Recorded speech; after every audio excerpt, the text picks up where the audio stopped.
Hello all. Thanks a lot for having us. I'm really happy to be here to be talking about the circular economy today. I'm Brendan Liveris from Hanson and Alex Fraser. I'm the sustainability manager.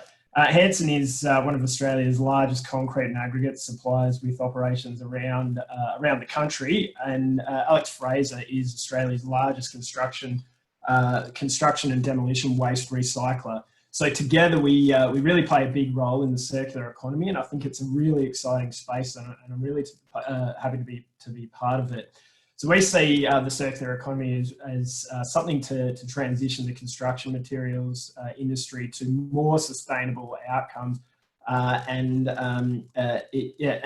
to get better environmental, economic, and societal benefits from the projects that we work on and the materials that we use. Next slide, please, Carlos.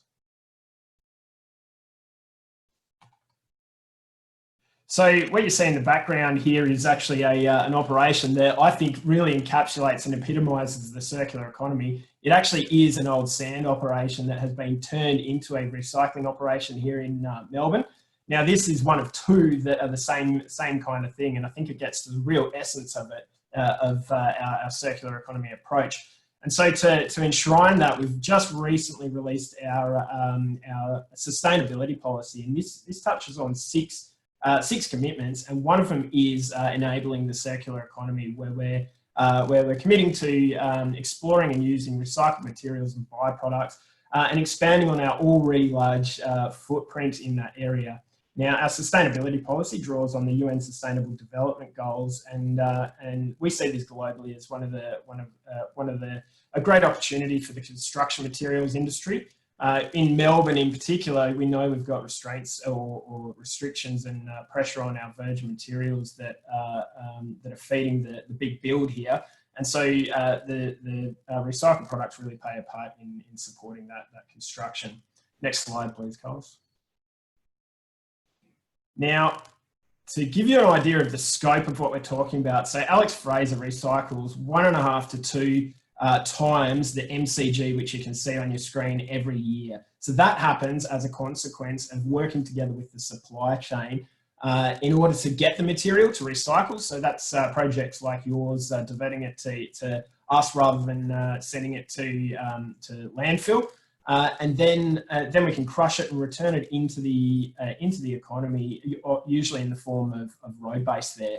But in order to have an effective circular economy, you need regulation to line up, specifications to line up, and we need customers that are willing to take it. And really, we very much appreciate the working together with our customers to be able to do that every day, to be able to fill these MCGs and avoid that much landfill. So most of it goes into road base, but next slide, please, Carlos. One of our key products is one of our interesting products is our glass. And so we have a glass crushing plant in Laverton that takes the 40% of the bin waste glass that can't easily be recycled. So this is your small glass that can't be caught in the process, and some of the dirty stuff. So the Vegemite and wine that you've got on the glass that goes into the bin, that makes it challenging for recycling. And so we take that and we crush that into a 5 mm sand, and which then gets used for bedding sand, road base, and asphalt, as you can see on the screen here. So really, you're by taking the glass sand, you're taking something that directly comes out of the community there, which is really fantastic. Next slide, please, Carlos. So I think one of the most exciting products in this area is our asphalt product there, which is, we've got a PolyPave product. We've got a number of asphalt products, but this one is our PolyPave product, which is high recycled, with plastic, glass, and recycled asphalt pavement that's included in there. This has been quite a popular one with local councils and infrastructure projects, and we'd be very happy to work with you for your infrastructure projects to see what we can do with PolyPave in it. Next slide, please, Carlos.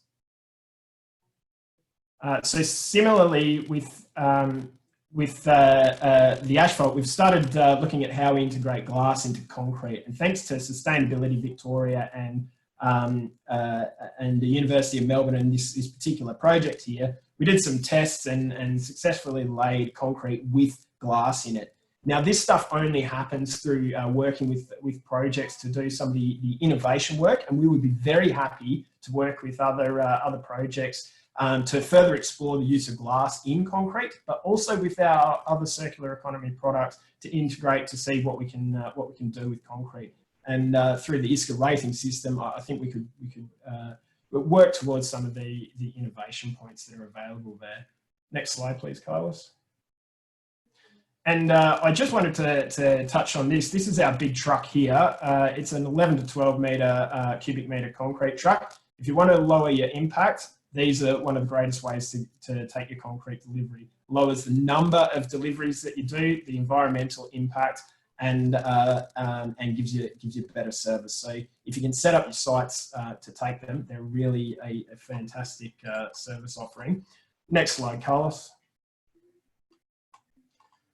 So guys, if you want to engage in the circular economy, working with Hanson and Alex Fraser, we can really put some stuff together for you. Definitely reach out and we'd be more than happy to see what we can do with your projects to get better environmental outcomes.